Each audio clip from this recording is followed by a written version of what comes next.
Hello, ఈ అమ్మాయి ఎక్కడైనా చూసారా? No, I don't know. Hello hello mister, Telugu అమ్మాయి ఫోటో చూపించి మలేషియా వాడిని తెలుగులో అడిగితే వాడు ఏం చెప్తాడు?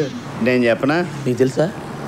చెప్తాను కానీ స్వరాలు పలకాలంటే నా ఒంట్లో నరాలు కదలాలి. అంటే నీ నరాలు సాగదీయాలా? కడుపులో స్కాచ్ పోయా అంతే కదా. లేరా, నీకు ఈ అమ్మాయి డీటెయిల్స్ కావాలి అంతేనా? అంతే.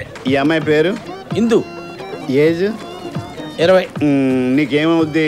మా బావగారు కూతురు. అమ్మా, నీకిన్ని విషయాలు తెలిసి నన్ను అడుగుతావా? ఎటకారమా? నా తెలివితేటలు టెస్ట్ చేస్తున్నావా? నన్నే కొడతావా? నేనెవరో తెలుసా నీకు? అమ్మ మళ్ళీ కొట్టాడు. నువ్వెవడో కూడా నీకు తెలీదా? లే లే లే, హలో, బిల్లు కట్టి పరిగెట్టు పో. ఈ ఎంగిల్ తీసుకెళ్ళు. ఎలా అమ్మా, ఒక పెగ్గ స్కాచ్ తాగించి 4 పెగ్గలు కక్కిందాం అనుకుంటున్నావా? ఆహా.